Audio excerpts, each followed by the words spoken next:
lo ha puesto todo, pero hay una parte que tenemos que hacer nosotros. Amén. Obviamente el Señor nos da la salvación, pero sostenerla, mantenernos en este camino, nos corresponde a nosotros. ¿Saben? Hablamos hace 8 días sobre la importancia de que hay cosas que se dicen en internet locas que parecen bonitas. El evangelio y la salvación no es un conjunto de normas a seguir. ¿Han escuchado eso? ¿Quiénes están de acuerdo con eso? ¿Están de acuerdo? Lo dudan, ¿verdad? Porque saben que hay jiribilla y hay trampita, ¿no? Bueno, la palabra del Señor sí dice que el camino del Señor a la salvación es un conjunto de normas las cuales nosotros tenemos que seguir. Eso dice la palabra del Señor. Y dice, no, es que debemos de seguir la gracia y el amor. Pero hablamos de que el Dios del amor, que es nuestro Señor Jesucristo, dejó dicho, si me amáis, el que ama a Dios, ¿qué hace? Si me amáis, guardad mis mandamientos. Entonces, ¿dónde está que no hay que seguir ningún mandamiento? Si el Señor... No, es que hay que seguir el mandamiento del amor. Bueno, la Biblia dice que si lo amamos, nosotros guardamos los mandamientos. Amén. Eso es como alguien que dice, un hijo que dice que lo ama a uno, pero es desobediente. ¿Qué amor es ese? Eso no es amor.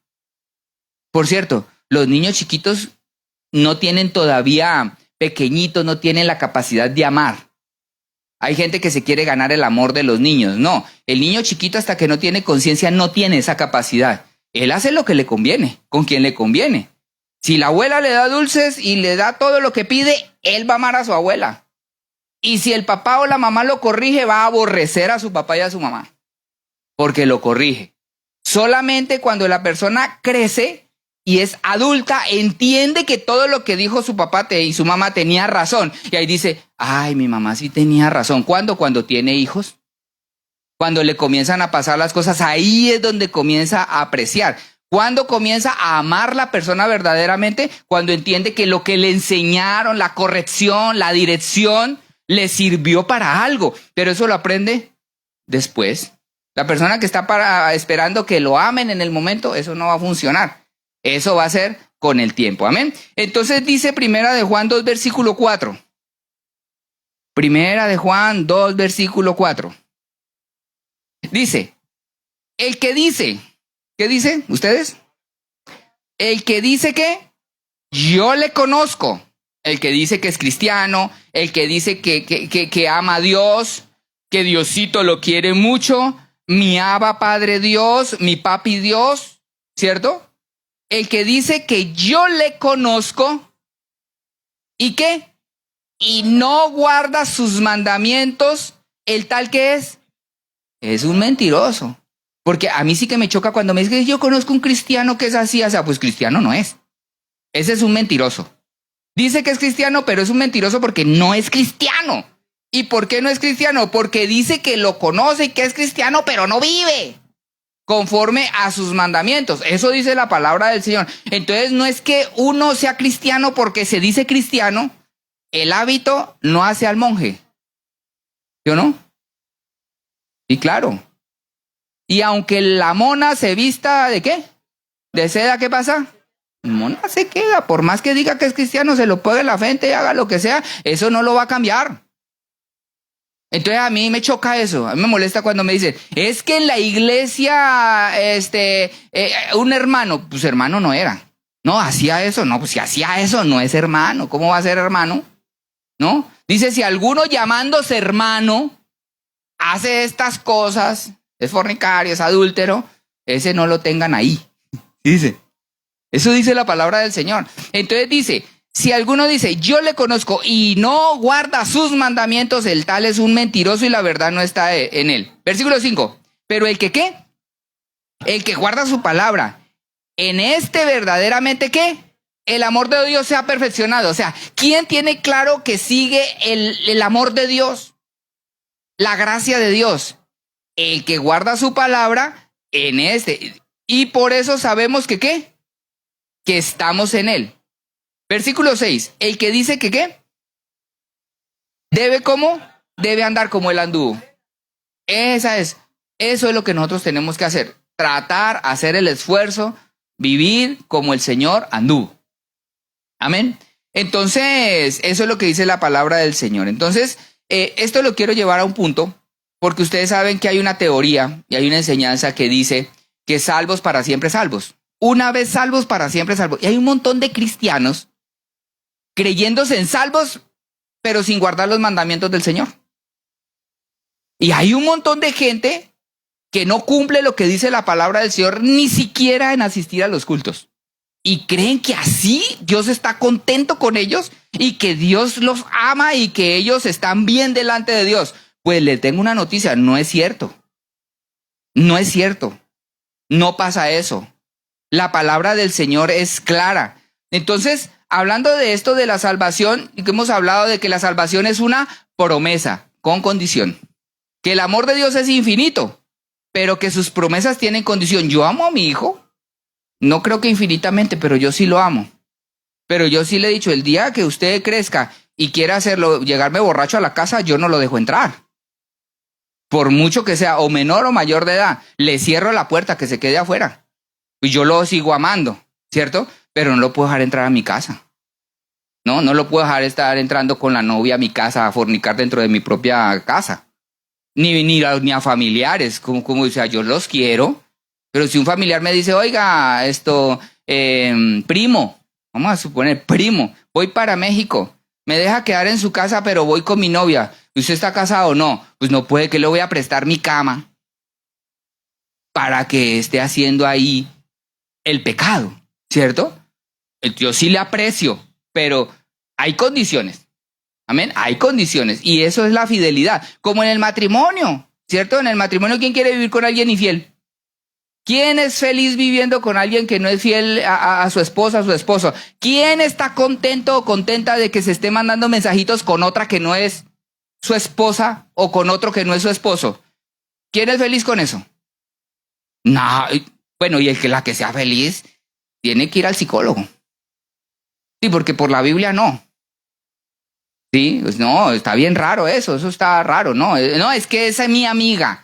No, pues es que uno se casa para tener amiga y si es la esposa, para siempre, no necesita más. Amén. Entonces, la fidelidad es condición. Entonces, quiero llevarlos a este punto porque hay una diferencia entre ser y estar.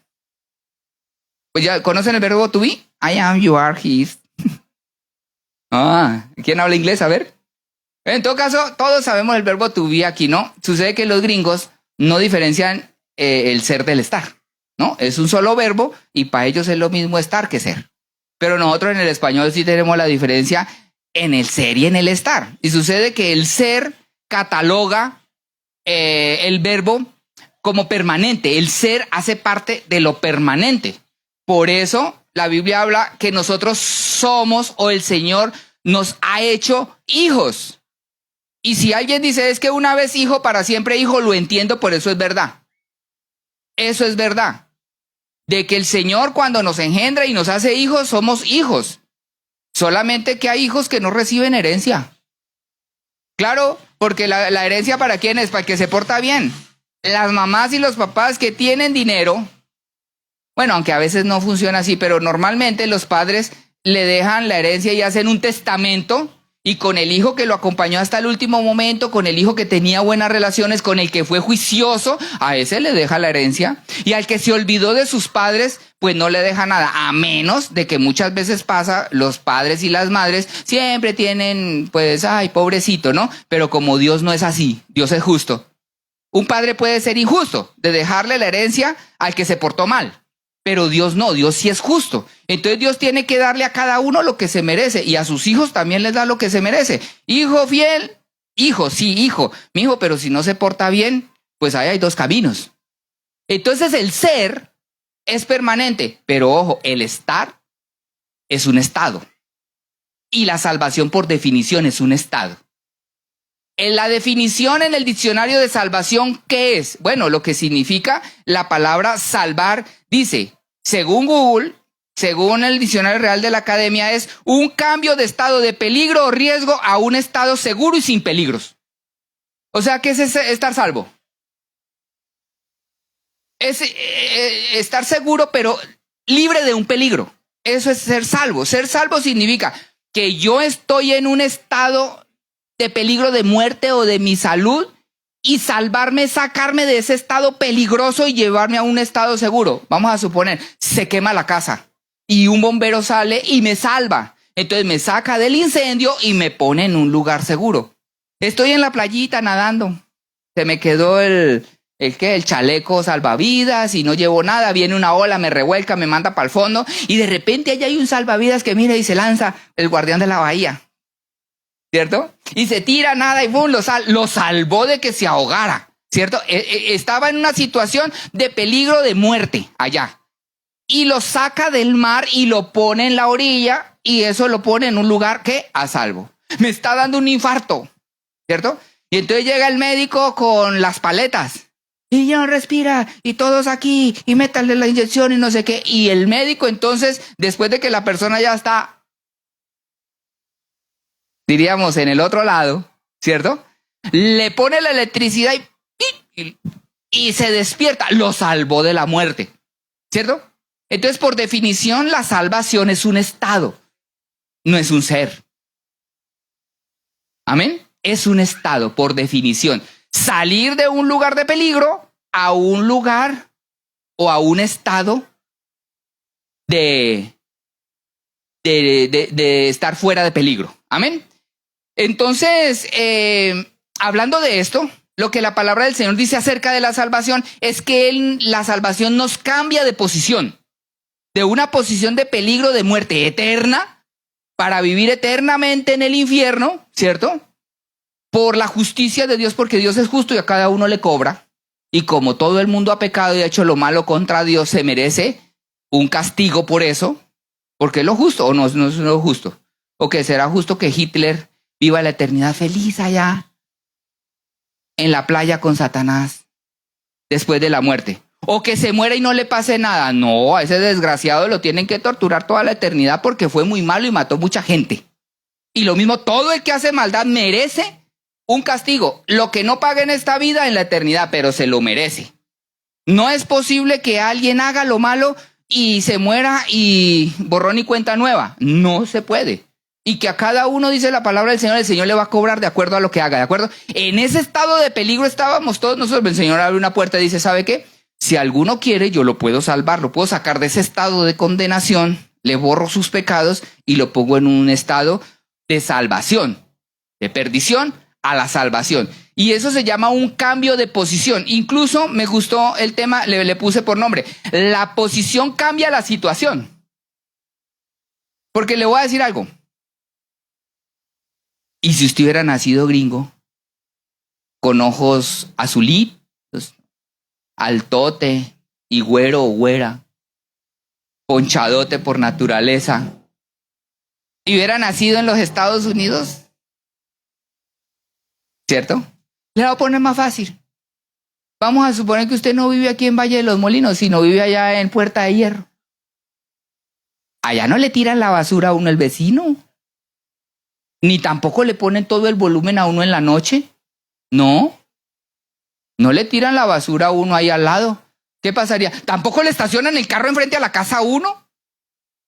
Si ve que solamente por vivir allí nomás, a unas cuadritas, ya cambia la situación. O sea, la posición donde usted está cambia su situación. Solamente, mire, y yo le digo, hay de escuelas a escuelas. Yo le digo porque a mí me metieron en una escuela, ay, cómo me fue de mal en esa escuela. Y me cambiaron de escuela y mejoró la cosa. Con otros maestros, otros compañeros, y me cambió. Es más, una vez cambié de trabajo porque el trabajo no me convenía por las amistades que tenía. Y solo ese cambio de trabajo me ayudó. O sea, la posición sí cambia. Nuestra posición cambia nuestra situación. Amén. Con esos ejemplos le quiero decir que así más o menos es la salvación. Colosenses 1, versículo 9. Ahora sí vamos a leer la Biblia. Ya los desperté un poquito, ¿verdad? Los estaba como arrullando. Ya lo voy a arrullar otra vez de nuevo con la Biblia. Listo. Colosenses 1, versículo 9. Dice. Póngale cuidado a este versículo porque este versículo tiene mucho contenido.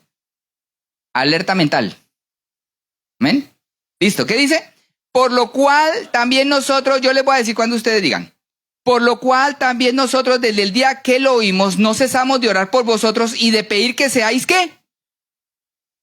de su voluntad en toda sabiduría e inteligencia espiritual. Entonces fíjense la oración del apóstol Pablo a los colosenses.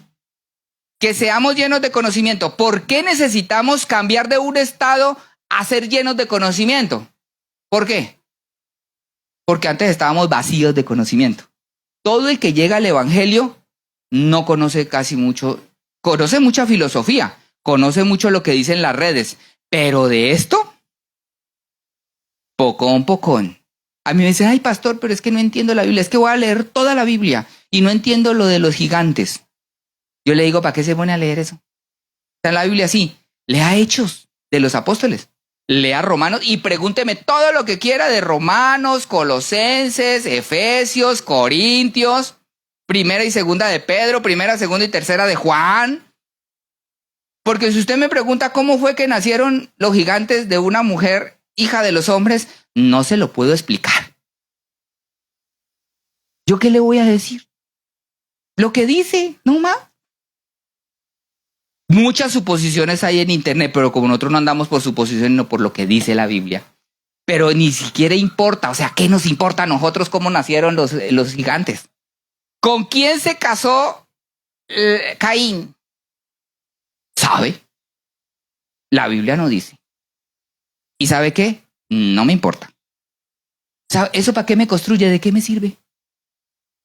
Puras cosas. Ahora, pregúnteme, ¿cierto? ¿Cómo debe de ser bautizado uno para la salvación? ¿Cierto? Hechos 2:38. Esa sí se la recito.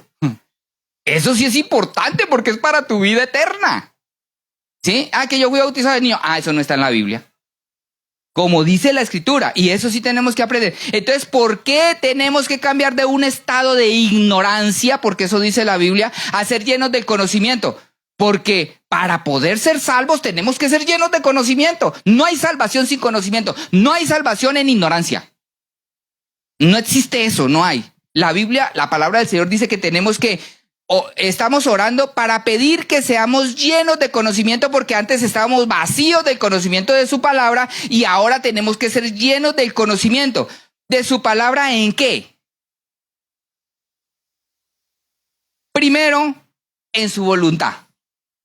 Primero que todo, usted quiere casarse. Usted quiere un mejor trabajo. Amén. Pero usted sabe cuál es la voluntad de Dios. Dios quiere que sea una mundana. No, yo no sé si la Biblia dice esa es la voluntad del Señor. Dios quiere que usted trabaje los domingos para que no venga a culto. ¿Será la voluntad del Señor? Lo que diga la Biblia. Si la Biblia dice eso, hágalo. Dios quiere que se divorcie. Hay que conocer cuál es la voluntad del Señor para todo. Entonces, el Señor quiere que salgamos de la ignorancia y conozcamos y sepamos y aprendamos qué es lo que Él quiere para nuestras vidas, porque su voluntad es perfecta y siempre nos va a llevar al éxito y a las cosas buenas. Amén.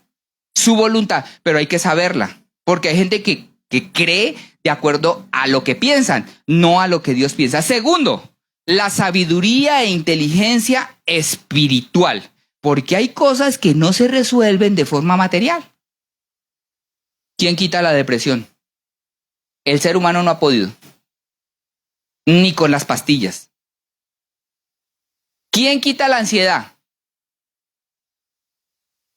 Es que hay cosas que no se solucionan de forma material. El psicólogo no las va a arreglar. El único que las puede arreglar es Dios. Y para eso necesitamos inteligencia espiritual. Versículo 10. ¿Para qué hagamos? Para que andemos como es digno del Señor. ¿Cómo? Agradándole en todo, llevando fruto en toda buena obra. ¿Y qué más? Y creciendo en el conocimiento de Dios. Es algo que tenemos que hacer continuamente. Crecer. ¿Qué significa? Aprender el conocimiento de Dios. Mire, yo sí les digo, los cuestiono en algo, hermanos. Si ustedes escuchan por internet una predicación y no le están leyendo la Biblia, no está creciendo en la palabra, sino está creciendo en otros aspectos, pues que crezca usted en el conocimiento de la palabra, de lo que dice la Biblia. ¿Sí? No en filosofías, porque usted resulta entonces luego diciéndole, como dice la Biblia, ayúdate que yo te ayudaré. Primero de San ¿qué? Primero de San no existe. No dice eso. ¿Por qué? Porque alguien lo dijo. No, hay que llenarse y hay que crecer en eso, en el conocimiento, agradándole al Señor. Y dice también, andar en el Señor, agradándole en todo, llevando ¿qué? Fruto en toda buena obra y creciendo en el conocimiento de Dios, fortalecidos con todo poder, conforme a la potencia de su gloria, para toda paciencia y longanimidad, con gozo, dando gracias al Padre que nos hizo aptos, ¿para qué? Participar de... ¿Quién recibe la herencia de los santos? ¿Los hijos qué? No, los hijos que crecen en el conocimiento. De eso es lo que está hablando aquí el versículo. ¿Sí? Porque luego sí, o sea, es lógico para nosotros, ¿cierto? Pero es que aquí dice, ¿cuáles son los que participan de la herencia? Claro que los hijos. ¿Sí? Pero los hijos que le agradan, los hijos que andan como es digno del Señor, los hijos que son llenos del conocimiento, que hacen la voluntad de Él y que además adquieren sabiduría e inteligencia espiritual. Amén. Porque habrán otros hijos que no hagan esto. Habrán muchos hijos. El Señor dice en su palabra, muchos me dirán en aquel día, Señor, Señor, en tu nombre sanamos, en tu nombre predicamos. Y yo les diré, no los conozco. Es como el hijo que se aparece el día que hay que repartir la herencia, pero nunca se acordaba de la mamá mientras estaba viva. Nunca le hacía una llamadita y llega el día y mi herencia, apartan la herencia, todo, pero para mí, ¿qué me tocó? ¿Qué me tocó? Pues nada. ¿Por qué? Pues porque nunca llamó ni siquiera. O sea, ¿para qué le va a dejar algo de una persona que no se interesaba en nada? ¿Sí? Y eso es lo que pasa con el Señor también. Él sí le participa de la herencia de los santos a los que le agradan, a los que son fortalecidos en su poder y todo lo que hemos leído aquí. Amén. Y versículo 13, que es el que más me interesa llegar a comentarles. Dice, ¿el cual? ¿El cual qué? ¿De qué nos ha librado? Nos ha librado de la potestad de las tinieblas, ¿sí? Aquí sí es lo importante. ¿Sí ve que la salvación es un traslado de una posición de la potestad de las tinieblas? Porque antes la potestad de las tinieblas nos gobierna. Nosotros hacemos lo que el poder de las tinieblas nos manda. Andamos, dice la palabra del Señor, por los instintos. Pasa la muchacha y la persona no puede dejar de mirar. No es porque no quiere, es que no puede. ¿Por qué? Porque lo gobierna la potestad de las tinieblas. Está con los amigos y no puede dejar de tomar. No puede dejar de fumar. No puede dejarlo mal. ¿Por qué no puede? Porque está en un lugar y necesita ser librado y trasladado del reino de las tinieblas al reino del Señor Jesús. Amén. Entonces si ve que es un traslado. La Biblia dice que la salvación es un traslado al reino del amado Hijo, nuestro Señor Jesucristo. Por eso estoy diciendo que la salvación es un estado, que la salvación es una posición, es un cambio de posición de condenación y de muerte a salvación. Sigamos en esto. Sigamos en otro versículo. Primera de Pedro 2, versículo 9. Hablando de este tema del cambio de posición que Dios hace en nuestras vidas, dice lo siguiente. Mas vosotros sois ¿qué? ¿Qué más? Linaje escogido, real sacerdocio, ¿qué más? ¿Qué más? Nación santa, pueblo adquirido por Dios, para que anuncies ¿qué? Las virtudes del que lo llamó. ¿De dónde? Entonces, ¿de dónde pasamos? De las tinieblas, ¿a qué? A la luz admirable. ¿A quién le gusta estar ciego? Yo cuando era niño me gustaba mucho eso de jugar a ser ciego. Y me ponía, uno que es bobo de niño. Mi mamá se está riendo porque ya sabe que es cierto. Yo andaba por la casa así tocando. Eso es bien aburridor. Cuando crecí dije, uy, Señor, que me falte todo menos los ojos. Sí, no sé, los otros sentidos son importantes, pero la vista es como una ventana, es como una puerta a todo, ¿no? Y luego cuando crecí me dio la presbicia. La presbicia es lo que le da a uno a cierta edad, que algunos no se quieren poner las gafas, pero ya no ven y ni saben. Y eso le da a uno por ahí a uno a los 40. Uno comienza así y luego va alistando y luego para ver uno le toca estar mirando de lejos, pues ya no ve. Y entonces así estaba yo a los 40, me comenzó eso y yo no veía. Y entonces una vez, no me acuerdo quién, pero me prestaron unas gafas y me las puse. Y qué cosa tan bonita se veía. Ay, ya se me ha olvidado cómo se veía. El celular, los colores, uy, esto se ve muy bonito. Y dije que me pongo las gafas, yo no voy a seguir viendo tan feo. Es muy aburridor estar ciego. Muy feo. Cuando uno ve los colores y todo cómo se ve de bonito con las gafas, la vida le cambia a uno. Entonces vivir en las tinieblas, imagínense uno vivir en las tinieblas, vivir ciego y que se ha cambiado de la ceguera a ver, porque uno, cuando llega a los caminos del Señor, el Señor lo traslada a su luz, uno comienza a ver las cosas distintas. Por ejemplo, uno comienza a ver los familiares. Qué ridículos que se ven. Lo siento por si hay alguno aquí, ¿verdad? Sí, cómo hablan, ¿cierto? Poquito de vocabulario, hablando de familiares mundanos, no la suegra que es cristiana. No, estoy hablando de como... No, yo digo, porque uno comienza a ver el mundo como vive, uno comienza a ver el mundo como vive y uno tiene luz, entonces uno ve más claro. Dice, ay, este pobre muchacho, ¿cómo va a terminar? Dios mío, si tan bien que iba. Y uno ya sabe hasta el final de ellos. Y uno comienza a advertirle, mi hijo, no haga eso, que mire, yo veo lo que le va a pasar. Y la persona no ve porque no ha sido trasladada, vive en las tinieblas. Ahora necesita ser sacado de las tinieblas y trasladado a la luz del Señor. Por eso la salvación es un traslado, es un cambio de posición de las tinieblas a la luz. Listo, seguimos. Dice, y sigue aquí también otras cosas que nos traslada el Señor. 1 Pedro 2, versículo 10. Vosotros, ¿qué cuándo? En otro tiempo, antes. ¿No era qué? No era pueblo. Usted dice, no, yo soy mexicano, yo soy mexica, yo soy de los, ¿cómo llaman? Los de Ciudad de México. ¿Los aztecas? No, yo vengo de los aztecas, de la pluma, ¿cómo llaman? Del jefe, ¿cómo era que llamaba el jefe ese famoso? De Moctezuma, yo vengo de Moctezuma. Puras mentiras. Venimos de un revoltijo de puro español ladrón, ¿cierto? ¿Qué dijo?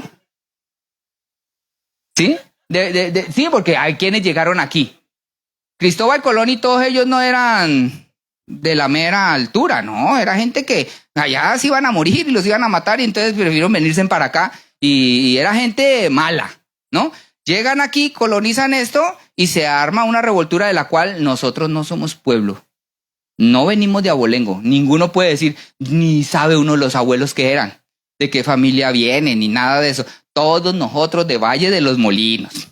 Y aquí ninguno de nosotros nos viviríamos aquí, ¿verdad? Entonces, no éramos pueblo, pero no, antes no éramos pueblo, pero ahora el cambio de posición, ¿qué somos? ¿Cómo? ¿Qué? Ahorita somos el pueblo de Dios, del Creador. Nos cambiaron el pasaporte. ¿A quién le gusta ser inmigrante? Pobres inmigrantes. Allá están en Estados Unidos sufriendo porque no tienen papeles. Nosotros sí tenemos papeles. Y nuestros papeles no éramos pueblo. Ahora nos dieron a nosotros una nacionalidad, que es el pueblo de Dios, la nación santa. El pueblo adquirido por Dios. Amén. Y entonces ya ahora sí somos una nación. Y mire, yo le digo a esta nación, usted vaya a cualquier país del mundo, a cualquiera de nuestras iglesias, le van a predicar lo mismo, vamos a cantar lo mismo y ni siquiera nos ponemos de acuerdo. Es que somos parte de un pueblo y de una cultura. Todos vestimos muy parecido, todos hablamos lo mismo y desde lo lejos ve, ay, ahí va una hermana. ¿Y usted cómo sabe que es una hermana? No, es su hermana. Y a donde uno va, ay, ¿usted es hermano? ¿A dónde va? ¿A dónde asiste? Eso se reconoce a 100 kilómetros por hora. ¿Sabes? Eso es bien fácil porque nosotros nos identificamos. Porque el Señor nos sacó de ser inmigrantes a ser ciudadanos del cielo, del pueblo de Dios. Entonces, ¿sí ve que es un cambio? Bueno, eso dice aquí la palabra del Señor. Nos llamó de las tinieblas a la luz, nos cambió de no ser pueblo, ahora sí a ser el pueblo de Dios. Entonces dice, en otro tiempo, antes un cambio de posición, en otro tiempo no habíamos alcanzado ¿qué? Misericordia, pero haber alcanzado ¿qué? Ahora alcanzamos misericordia, la misericordia de Dios que ha sido bueno con nosotros. Sigamos. Ahora, fíjese que antes leímos el apóstol Pablo, la carta a los Colosenses. Ahora leímos, ¿esa quién la escribió? Pablo. Luego ahora que estábamos leyendo, ¿quién la escribió? Ay, son dos diferentes, pero dicen lo mismo. de las tinieblas a la luz admirable. Se pusieron de acuerdo estos dos locos. Pues bueno, el uno estuvo con Jesús y el otro no. Hablando de que recibió la revelación de Dios directamente, pero no anduvo con el Señor Jesús. ¿Y hablan lo mismo y dicen lo mismo? ¿Por qué? Porque están identificados de la misma forma. Ahora seguimos el apóstol Pablo a los Efesios, otros distintos. Una cosa le dijo a los colosenses, ahora le va a decir exactamente lo mismo a los Efesios, Efesios 2:4. Otra cosa de la cual nos cambia el Señor de posición. Como que me va a quedar para la tarde. Listo, sigamos. Efesios 2, versículo 4 dice, pero Dios, ¿qué es qué? Rico en misericordia, por su gran amor, ¿con qué? Con que nos amó. Versículo 5, estando ¿qué? Muertos en pecados, nos dio vida juntamente con Cristo, por gracia sois salvos. ¿Y juntamente qué pasó? Con Él nos resucitó, asimismo nos hizo ¿qué? Sentar en lugares celestiales con Cristo Jesús. Entonces nos cambió de una situación, y es que todo el mundo que no cree y que no es salvo está muerto. La Biblia dice, muertos en delitos y en pecados. Esa persona está muerta. ¿Y cómo huele un muerto? O sea, no es un muerto recién muerto. ¿Cómo es un muerto de tiempo? Hay unos que tienen 50 años muertos, imagínense el olor. Otros tienen menos. Pero igual, todo muerto huele a feo. Y la Biblia dice que antes los que no están en este camino, los que no salvos, están muertos. Mire, ¿sabe qué dice la Biblia? Y no lo voy a leer. Pero dice que son como podrida llaga y que no tienen nada sano. Desde la coronilla, más arriba, el último pelo, hasta la planta de sus pies, es una podrida llaga. Yo no lo digo, lo dice la palabra del Señor. La gente dice, no, pastor, pero yo soy bueno. Bueno, no se huele espiritualmente. Supiera lo que huele para Dios. Entonces, el Señor nos ha trasladado de estar muertos, oliendo a podrido, ¿a qué? A resucitarnos ¿con quién? Con Cristo. Y entonces dice que nos ha dado una nueva vida. Y ahora ya no estamos así. Y fíjense que uno le huele feo al mundo. Ah, ya llegó el cristiano a hablar de Dios. Ah, ya llegó. Ay, como este no fuma. Ah, como este no... Uno le huele feo a ellos. Ah, pero uno se le tiene que aguantar el olor a marihuana, se le tiene que aguantar sus groserías, se le tiene que aguantar toda su podredumbre, sus malas palabras, sus críticas, y eso sí no huele a feo. Ah, lo que ve en el celular, sus mensajitos que mandan con mujeres desnudas y cuánta porquería, eso sí no huele a feo. A ver, ¿qué huele más feo? A la neta, a la realidad. ¿Sí? Ah, entonces sí, cierto que sí huele a feo. Y entonces ahora ya nosotros no, porque nosotros ahora vivimos de una forma distinta, porque el Señor nos ha trasladado de la muerte a la vida. Eso es lo que dice. Y además de eso, de resucitarnos, nos hace sentar en lugares celestiales. Porque ¿a dónde antes estábamos sentados? En el mismo infierno.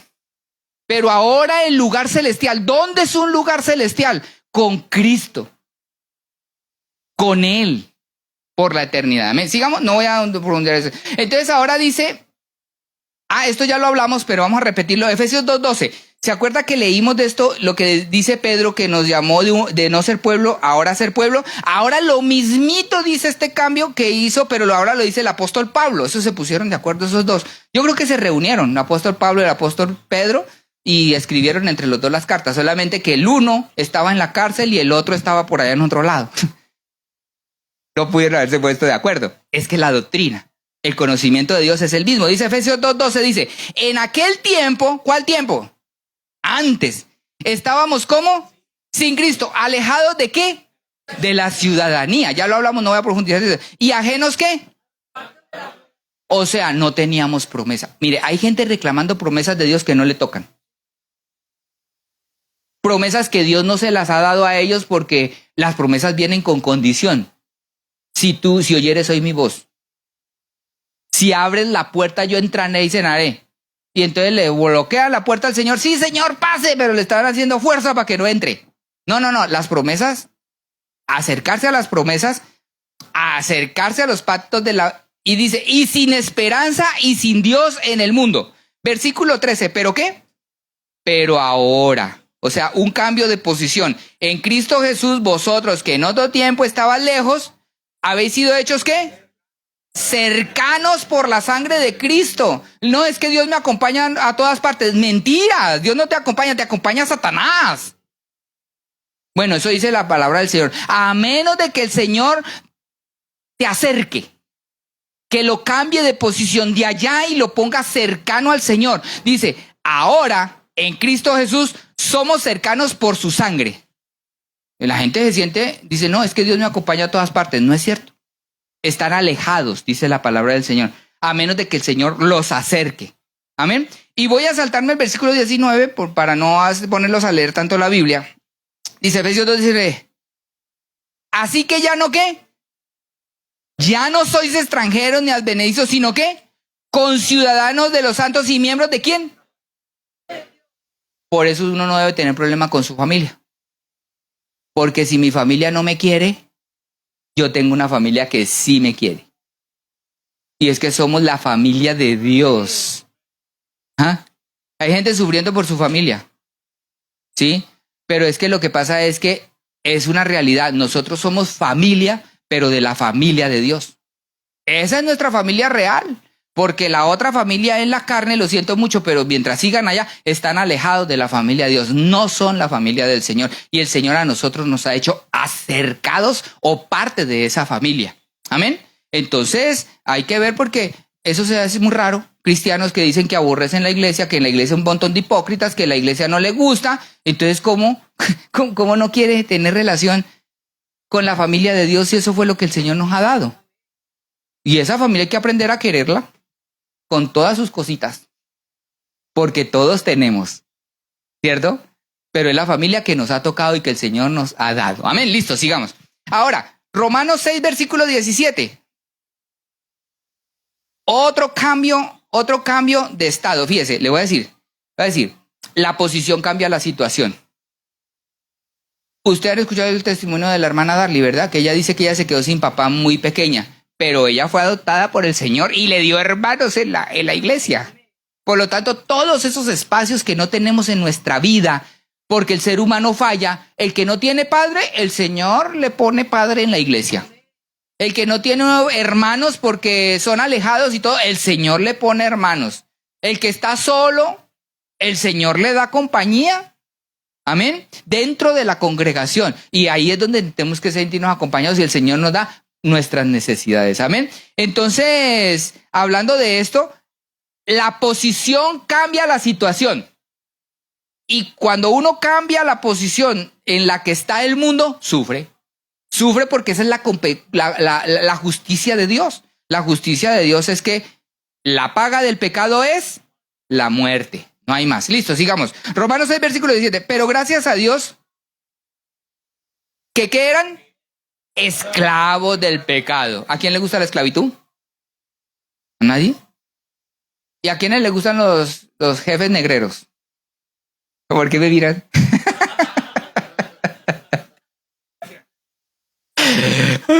Ay. Bueno, volviendo aquí, no se burlen con risita, todos ahí con una risita así. Bueno, a nadie le gustan los jefes negreros, ¿no? Los jefes que están con látigo así, ¿no? A nadie le gusta a un jefe que que llega y, por ejemplo, quiere que le trabajen gratis. ¿A quién le gusta trabajar gratis? Yo estoy diciendo, el que quiera. Yo tengo trabajo para el que quiera trabajar gratis. Hay mucho que hacer. Bueno, claro, a nadie le gusta trabajar gratis. Y eso es la esclavitud. La esclavitud es trabajar, no ganar nada y además a las malas. Eso es la esclavitud. Pero entonces aquí dice que nosotros éramos esclavos. El mundo no paga bien. El Satanás no paga bien. El diablo paga mal. ¿A quién? Bien le sirve. Y no está en la Biblia, pero primera de popular. Eso dice el mundo. Pero es verdad. Habéis obedecido de corazón aquella forma de doctrina a la cual fuiste entregados. Versículo 18. ¿Y qué? Libertados del pecado. ¿Viniste a ser qué? Siervo de la justicia. Entonces el Señor nos saca de la esclavitud y nos pone a ser libres, pero siervos de el Señor. Esa es la otra, que hay gente que cree que son libres. La posición es cambiar a ser libres para hacer lo que quiera. No, somos libres del pecado para servir a la justicia. Amén. Listo, seguimos. Romanos 5, versículo 10. Otro cambio de posición. Porque si siendo ¿qué? Enemigos, fuimos ¿qué? Reconciliados con Dios por la muerte de su Hijo, mucho más estando reconciliados, ¿seremos qué? Salvos por su vida. Entonces fíjese una cosa importante, el Señor nos cambia de posición, de una posición de ser ¿qué?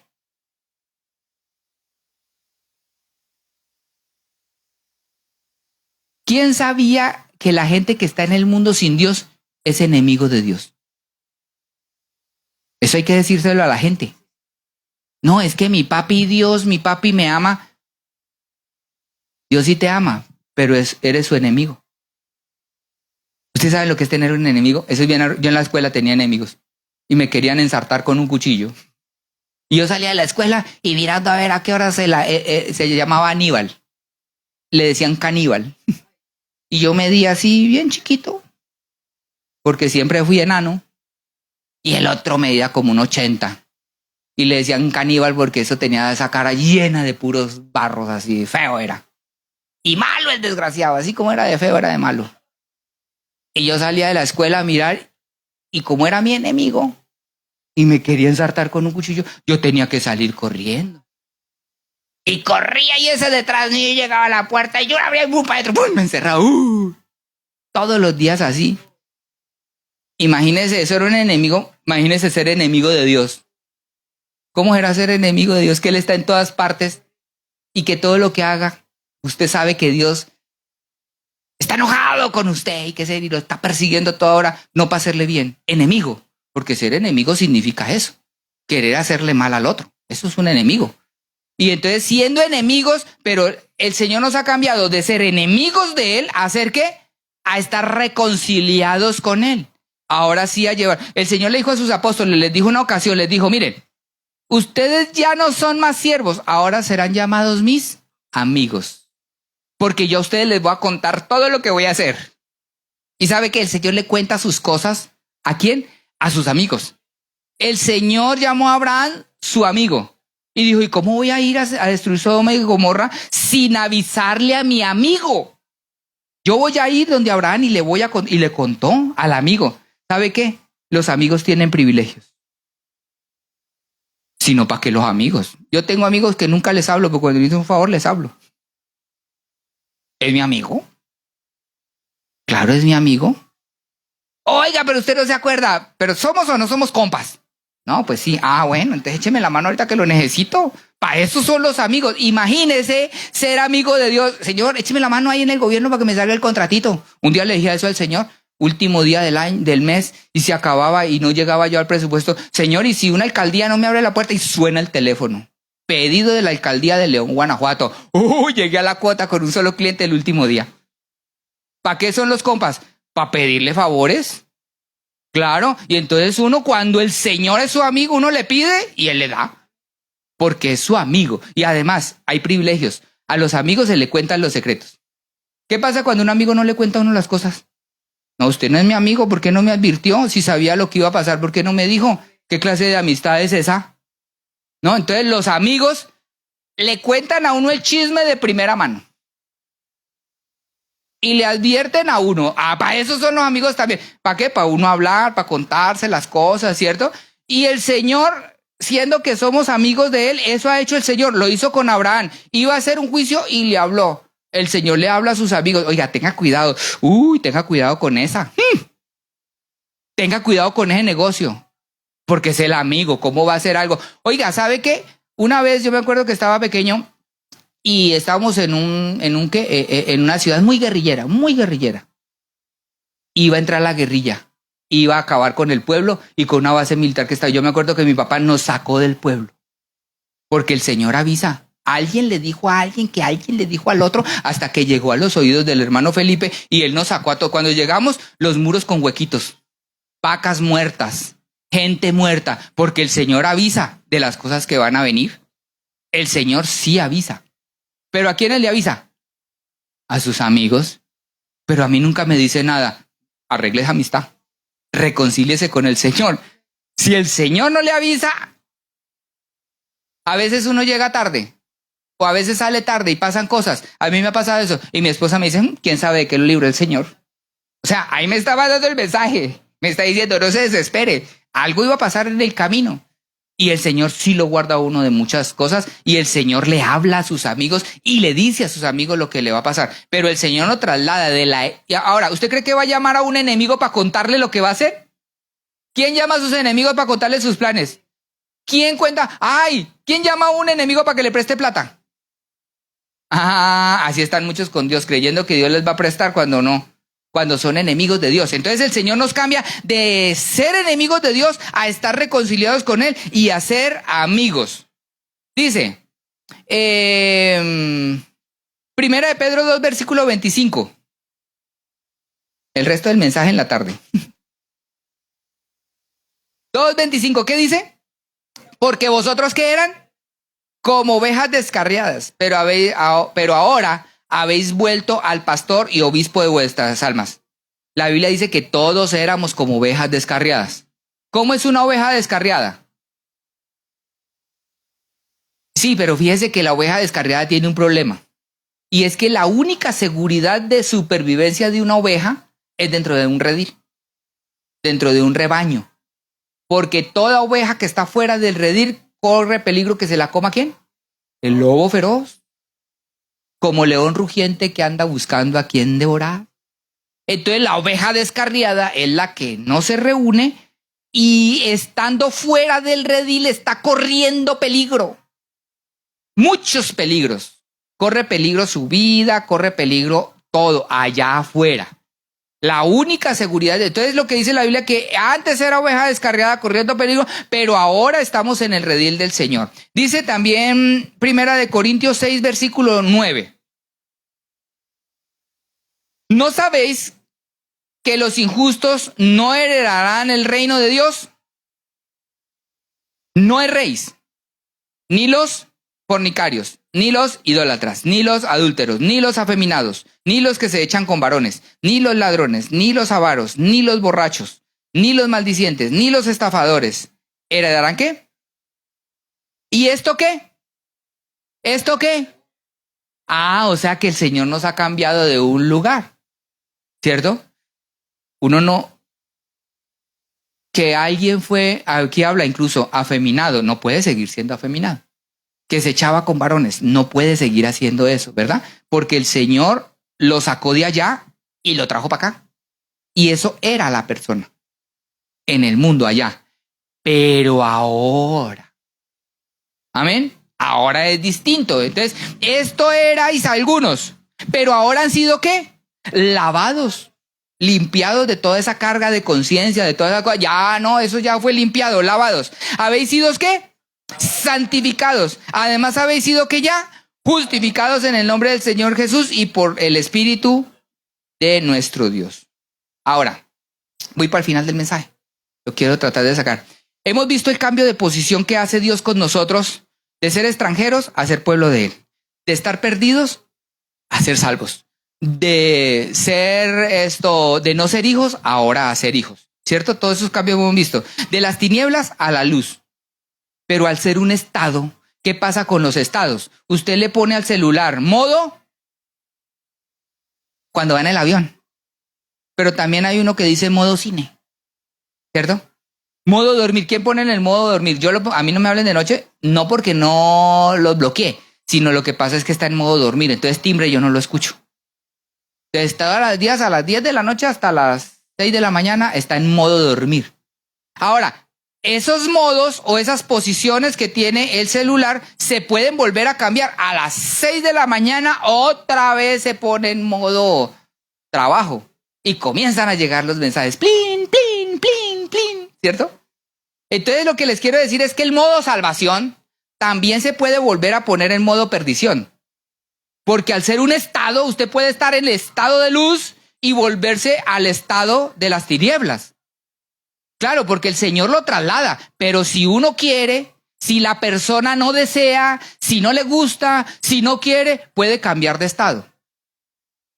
Hay gente que sale del culto y lo pone modo inconverso.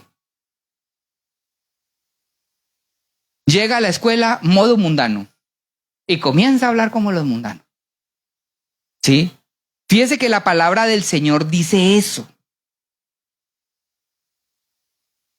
Los Gálatas. Gálatas 3:3. Los Gálatas, dice la palabra del Señor, ¿qué pasó con ellos? Gálatas 3:3. ¿Tan qué? ¿Tan necios que sois? Habiendo ¿qué? Comenzado por el Espíritu, ¿ahora vais a acabar en la carne? O sea, estos comenzaron con el Espíritu, o sea, estos comenzaron bien. Como muchos comienzan bien en el Evangelio, son trasladados al reino del Señor a vivir en el Espíritu, pero luego cambiaron otra vez y se devolvieron a su vida pasada. Al modo carne, pero ¿qué era eso? ¿A qué fue lo que regresaron ellos a terminar por la carne? Gálatas 4, versículo 9. Del Gálatas 3:3 al 4:9. Mas ahora, conociendo a Dios, o más bien siendo conocido por Dios, ¿cómo es que os volvéis de nuevo a los qué? Débiles y pobres rudimentos a los cuales os queréis volver a esclavizar. O sea, ellos comenzaron por el Espíritu y terminaron por la carne. ¿En qué sentido ellos terminaron en la carne? Dice Gálatas 4, versículo 10, el que sigue. Guardáis los días, los meses, los tiempos y los años. Ellos comenzaron por la ley del Espíritu, por lo que ellos habían aprendido y se devolvieron al judaísmo. Cosa que está pasando hoy mucha iglesia. ¿Sí? Uno ve con los panderitos y le ven por aquí, le ven por allá, y que esto significa aquí, que esto significa allá. Esos son rudimentos, devolverse a cosas que no dice la palabra.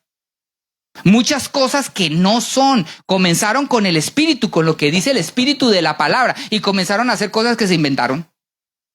Que el significado de tal cosa y lo que pasa es esto, y se inventan cosas. Eso es terminar en la carne, inventarse en cosas. Gente que conoció el Evangelio, gente que llegó a la salvación, gente que sabe mucho. Cuidado con eso. Saben tanto que se pierde. Fíjese, voy a seguir leyendo sobre esto. Gálatas 5, versículo 4. De Cristo desligasteis los que por la ley os justificáis. ¿Y qué pasa? Ay, de la gracia se puede caer. Es que la gente dice, no, es que salvo para siempre salvo. ¿Y por qué aquí dice que de la gracia la persona estando en la gracia se puede caer? Amén. Entonces, hablando de esto, dice la palabra del Señor. Esto lo leímos en la carta a los Gálatas. ¿Quién escribió la carta a los Gálatas? El apóstol Pablo. Yo no sé por qué Pablo y Pedro, como si se hubieran sentado a hacer las cartas los dos. Fíjense lo que dice 2 de Pedro 2, versículo 15. Hablando de la misma historia, de los que comienzan en la carne y terminan en el espíritu. O sea, les estoy diciendo que la salvación es un estado. Y que la persona puede estar, el Señor lo saca de ese estado, de no ser pueblo a ser pueblo, ¿verdad? De Dios. A no ser la familia y a ser extranjero, a ser la familia de Dios. Pero la persona puede decidir no querer. También se puede caer de ese estado, del estado de la gracia, a caerse de la gracia. 2 de Pedro 2, versículo 15. ¿Qué dice? Yo les pregunto, ¿qué significa que alguien haya dejado el camino recto? Mire, aquí la cuestión es bien sencillita, que antes estaba en el camino recto. O sea que hay gente que sí anda y camina en el camino recto, pero lo dejan. El camino angosto, ¿se acuerdan? Dice que hay 2 caminos y 2 puertas. La puerta del camino ancho que lleva a la perdición y el angosto que lleva a la salvación. ¿Sí es cierto? Y dice, caminen por el camino estrecho y entren por la puerta angosta. Pero ¿y si alguien se aburre del camino angosto y recto y se quiere volver para allá? ¿Será que el Señor lo detiene? Trata, lo convence, le habla. Así a usted no le guste, le mete 2, 3 pedradotas. ¿Cierto? O por WhatsApp, como sea. Hermano, hoy hay culto.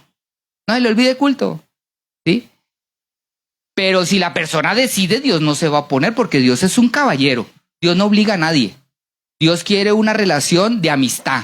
Amén. Entonces dice que estos han dejado el camino recto. Lo que significa es que estos de 2 de Pedro 2, capítulo 2, versículo 15, andaban por el camino recto y lo dejaron. Y se han extraviado siguiendo el camino de Balaán, hijo de Beor, el cual amó el premio de la maldad. ¿A quién se refiere? Ahí tendríamos que devolvernos al mismo segunda de Pedro, pero el versículo 2:1. Dice, pero hubo también, ¿qué? Falsos profetas entre el pueblo, como habrá entre vosotros, ¿qué?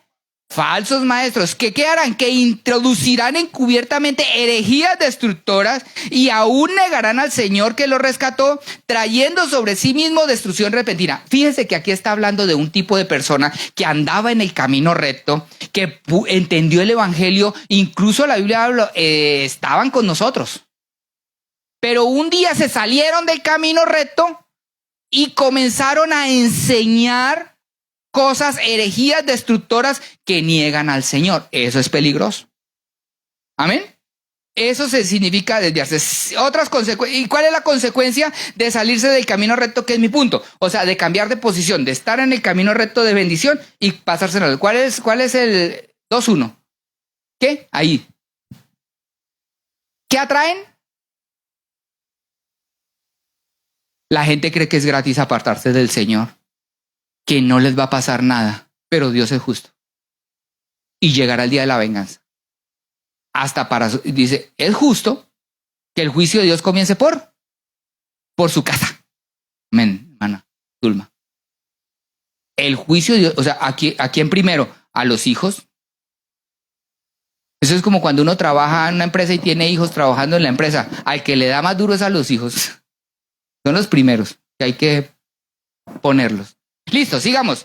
Entonces, otras consecuencias. Segunda de Pedro 2, versículo 20. Consecuencias de cambiarse de camino, porque la Biblia habla de eso. Segunda de Pedro 2, versículo 20. Ciertamente, si habiéndose ellos escapado de las contaminaciones del mundo, o sea, hay gente que sí se escapó de la condenación del mundo.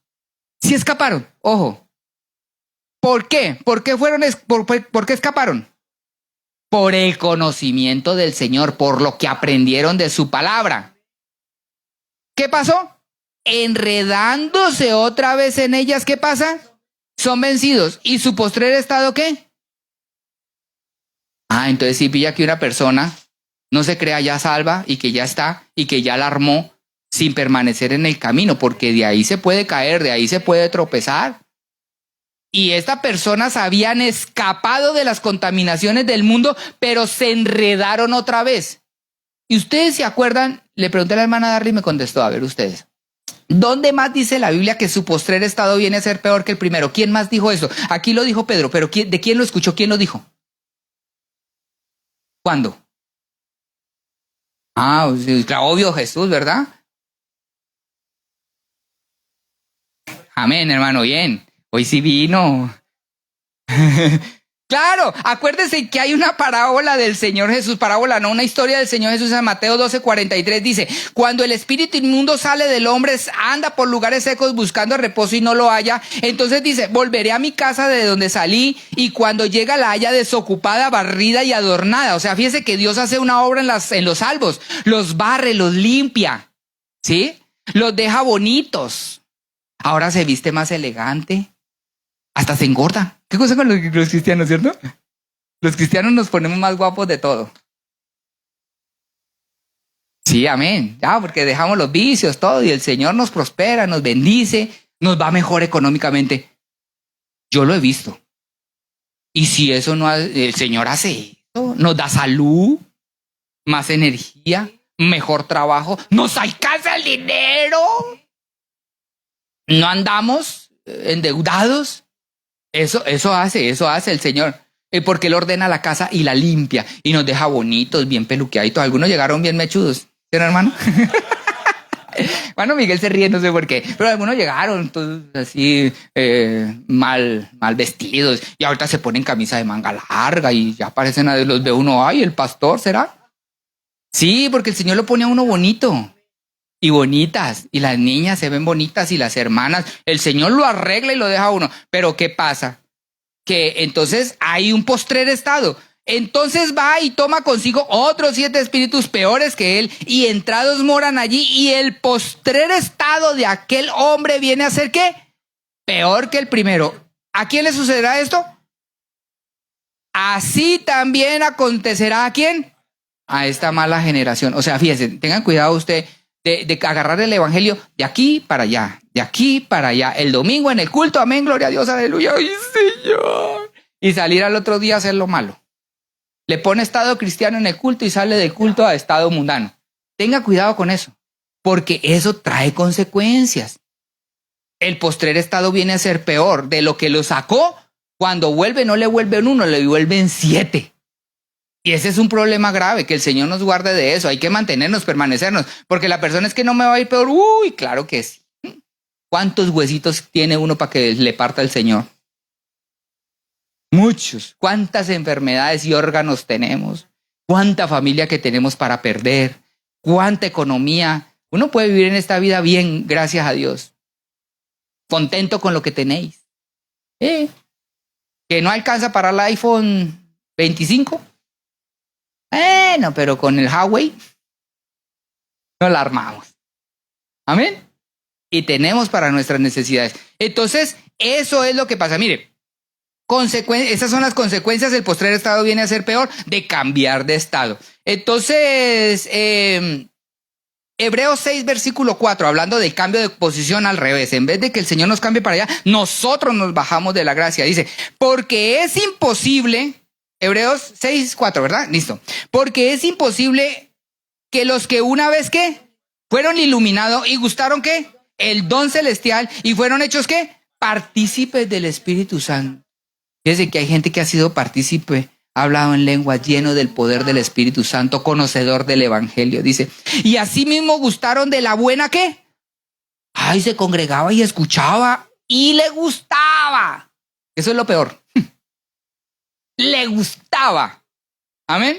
Y dice, y gustaron de la padre y los poderes del siglo venidero, versículo 6. Y esa palabra recaer se usa mucho en la gente con las drogas, ¿cierto? Recayó.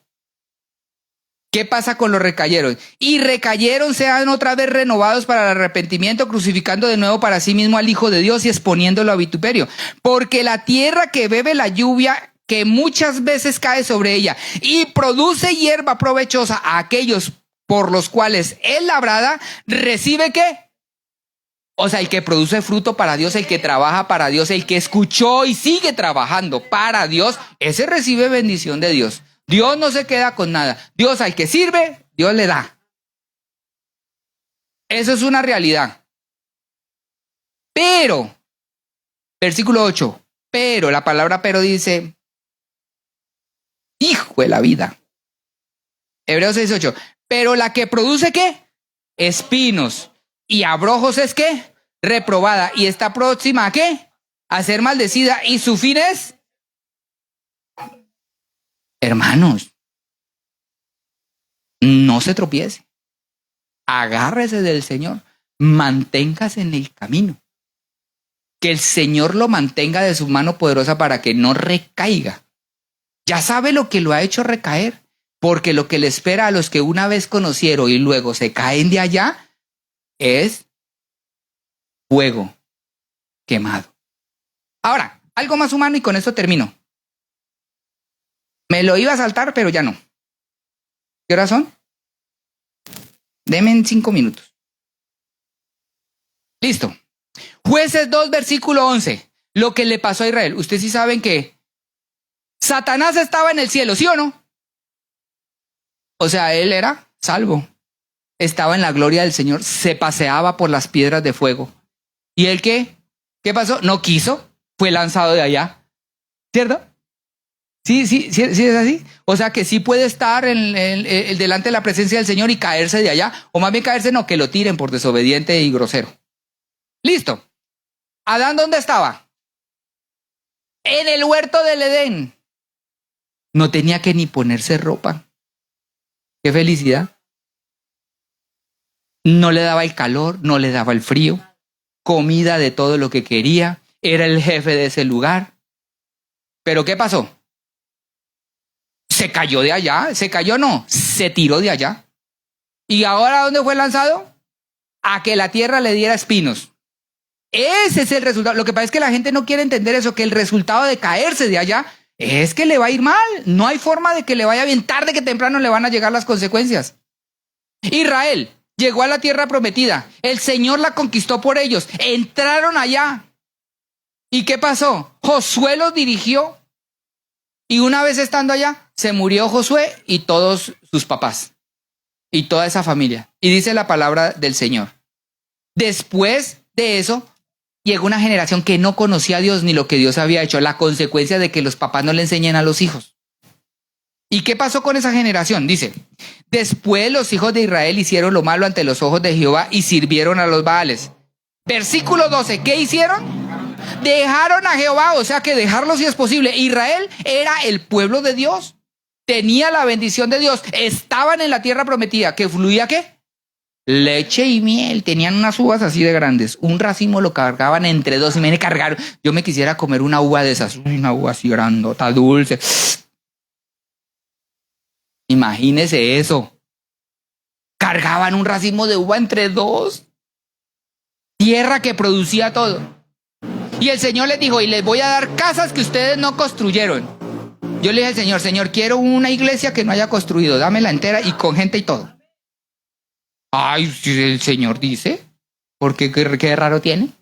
Y entonces el Señor les dio todo eso, pero ¿qué pasó? Dejaron al Señor, el Dios de sus padres, que los había sacado de la tierra de Egipto, y se fueron ¿qué? Tras otros dioses, los dioses de los pueblos que estaban en sus alrededores, los cuales adoraron y provocaron ¿a qué? El Señor estaba feliz de que ellos no lo adoraran, ¿cierto? Y el Señor estaba contento. No, el Señor se molestó, porque es que el Señor es emocional, el Señor tiene una relación. Dice que se enojó con ellos, y dejaron a Jehová, y adoraron a Baal y a Astarot. Versículo 14, ¿y qué pasó? Se encendió contra él. Usted sabe que una cosa es la ira de Dios y otra cosa es la ira de Dios encendida. ¿Usted sabe que es estar uno enojado? Pero uno es estar uno bien enojado, que se le sube a uno el calor a la cabeza y de una vez se le va toda la sangre, se le sale del cerebro y se le va a las manos. Y eso es grave. Bueno, el Señor dice así más o menos, que se puso pero bien enojado. Y dice, ¿qué pasó? Y se encendió en ira contra Israel y el furor de Jehová, el cual los entregó ¿qué? ¿En manos de qué? De robadores. O sea, ¿cuál es la consecuencia de apartarse de Dios una vez habiéndolo conocido? ¿Qué? La primera consecuencia. Caer en manos de robadores. Que lo que uno tenga se pierda. ¿Usted no ha visto gente que trabaja y nunca tienen nada? Se mete en un negocio y le sale mal. Se mete en el otro negocio y le sale mal. Todos los socios los roban. Ahora, si a alguien le ha tocado aquí, no se preocupe. Eso le pasa a mucha gente. Le pasó a Israel que se apartó del Señor. Claro, el Señor estaba a gusto con ellos, pero cuando ellos se apartaron, entonces cayeron en manos de robadores. Dice, el cual los entregó de robadores que los despojaron y los vendió en manos de sus enemigos de alrededor y no pudieron hacer frente a sus enemigos. Por donde quiera que salía, ¿qué pasaba? La mano del Señor estaba contra ellos para mal. Esa es la consecuencia de estar con el Señor y luego apartarse de Él. Dice, la mano de Jehová está contra ellos para mal, como Jehová había dicho y como Jehová se lo había jurado. ¿Y tuvieron qué? Gran afición. La persona no duerme de sus preocupaciones. Ay, ¿qué será, Dios mío? El que está confiado en el Señor se acuesta a dormir y dice, Señor, ahí lo dejo, en su mano santa. Yo soy su hijo, y usted mire a ver esto, cómo le hace. ¿Sí? A ver, porque ¿quién es el que me tiene que cuidar si yo soy su hijo? Mi papá. Mire, mis hijos se acuestan a dormir. Y el Santiago en menos de un minuto está dormido. Nunca cierra las ventanas. Puede llover, se mete el agua de todo y él no se despierta. ¿De quién es la culpa? De mi hijo, no, ¿a él qué le importa? Del papá. Las luces prendidas, la puerta del patio abierta, descobijado, ¿cierto? Porque el hijo no se preocupa. El papá responde, ¿pero qué pasa cuando el hijo se va de la casa? Y además se va enojado, y además es grosero y tira la puerta por aquí, no vuelvo, ¿cierto? Entonces, ¿qué pasa? ¿Quién le va a cerrar la ventanita cuando llueve? Nadie, que se friegue. Y así dice el Señor, ¿Usted no quiere venir? Friéguese. ¿Sí? No esté usted reclamándole al Señor, Señor, ¿pero por qué? Pues porque no viene al culto. Venga y clámele aquí, si mi pueblo se humillare y buscare mi rostro y me pidiera perdón, yo sanaré su tierra. Mandaré su lluvia a su tiempo y yo le daré lo que le necesiten. Ah, entonces quiere ser rebelde, grosero, escupirle al papá Dios y que le vaya bien todavía. No va a suceder así. Y dice, entonces dice la palabra del Señor. Y como Jehová ha dicho, tuvieron gran aflicción. Y Jehová levantó jueces que los librasen de la mano de los que le despojaron. Pero tampoco oyeron a los jueces. El Señor hoy en día no ha puesto jueces, ha puesto pastores. Para eso mismo. Para que los libren de las manos, para que escuchen la palabra del Señor y los guíen. Eso a través de su palabra, no a través de la palabra de uno. Pero tampoco oyeron a sus jueces, sino que fueron tras dioses ajenos, los cuales adoraron. ¿Y qué pasó con ellos? Se apartaron pronto del camino que anduvieron sus padres, obedeciendo a los mandamientos de Jehová. Ellos no hicieron así. Y cuando Jehová les levantaba jueces, Jehová estaba con los jueces. ¿Y qué pasaba con ellos? Los libraba de las manos del enemigo todo el tiempo de aquel juez. Porque Jehová era movido a misericordia por sus gemidos a causa de los que los oprimían y los afligían. Fíjese que en muchas ocasiones hay gente que le comienza a ir mal y se acuerda del Señor y viene al culto. Y el Señor le responde y el Señor le da. Esa bendición dura una semana. Yo visito una casa, oro por esa persona y el Señor bendice esa casa. Yo lo he visto. O sea, no es agüero, es que yo lo he visto. Sí, pero lo que pasa es que uno clama al Señor por la persona, pero eso le dura poquito. La persona misma tiene que buscar de Dios. Tiene que venir delante de su presencia. Mientras eso dure, la bendición va a durar. El día que se devuelva, ese día, pues va a pasar lo que le pasó a Israel. Y dice, porque Jehová era muy... El versículo 19, mas acontecía que al morir el juez, ellos volvían atrás y se corrompían más que sus padres, siguiendo a dioses ajenos para servirles, inclinándose delante de ellos, y no se apartaban de sus obras ni de su obstinado camino. Amén. ¿Ustedes se acuerdan de un versículo que dice que has dejado tu primer amor? En estos días escuché a alguien, no es mío, siempre alguien le aprende, que decía que el primer amor no es ese amor de enamoramiento, sino el primer amor es tener a Dios primero, que es distinto. ¿Sí? Yo puedo querer tener el primer amor con mi esposa, que no va a suceder, porque eso fue cuando me enamoré de ella hace 15 años, pero eso duró un añito, ¿cierto? Sí, el enamoramiento químicamente dura eso, pero se acaba. Pero después de 15 años, mi primer amor es ella, no en el sentido de emoción, sino que ella es primero. Ese es el primer amor. El primer amor es tener en primer lugar a esa persona, por encima del resto de mi familia, de mis padres, de mis hijos y de mi suegra. Amén. Entonces, eso se llama primer amor. Y cuando el Señor le critica a esa iglesia que han dejado el primer amor, es que han dejado de tener a Dios primero. Y eso es caer de la salvación, porque comienza la persona a tener primero otras cosas. Y eso se llama idolatría. Entonces la persona tiene primero el partido de las Chivas. Ahí me perdona. La persona tiene primero el tianguis. La persona tiene primero las otras cosas. Y no, el primer amor debe de ser el Señor. En primer lugar el Señor, por encima de la familia y por encima de quien sea. Y cuando uno tiene a Dios primero, ¿quién es primero para Dios? ¿Quién es primero para Dios? ¿Uno? ¿Quién está en la fila? Señor, tú eres mi primer lugar. El Señor... Señor, yo soy tu primer lugar. Los hijos se pelean por tener el primer lugar con los papás. ¿Sí? A veces cuando son varios. ¿Y quién es el que ocupa el primer lugar? Pues el que más sirve, el que más está ahí, el que más obedece. Bueno, así debería de ser. Amén. Entonces, esto fue lo que le pasó a ellos. Y esto es lo que termina el Apocalipsis diciendo, has dejado tu primer amor. No podemos dejar a Dios que sea el primer lugar en nuestra vida. Porque el día que uno se cae del primer amor, se cae de lo que el Señor tiene para uno. Y no está esperando las bendiciones de Dios cuando Dios no es primero en la vida de uno. Dios, el eterno, el poderoso, el que es dueño de todo, tiene muchas cosas para darnos, si lo tenemos a Él en primer lugar.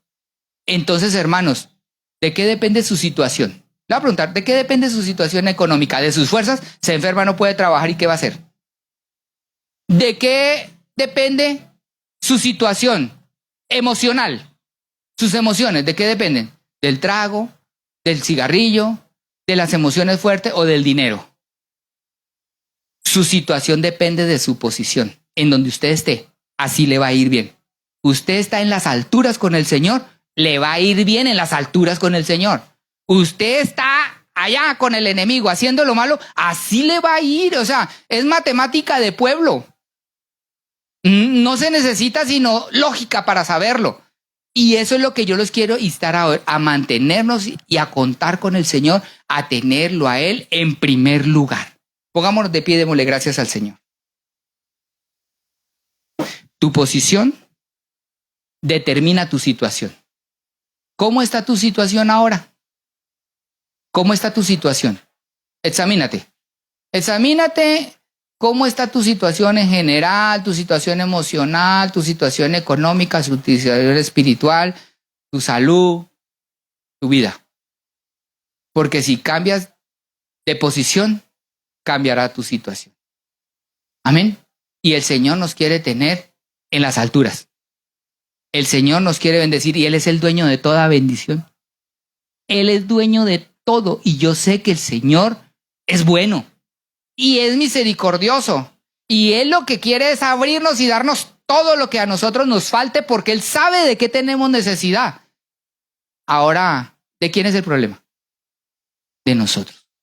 Entonces nosotros tenemos que reconciliarnos con el Señor, volver a hacer amistad con Él, buscarlo a Él en oración, tenerlo a Él en primer lugar, que nosotros seamos su primer lugar porque Él es nuestro primer lugar y yo estoy seguro que el Señor responderá porque Él es justo.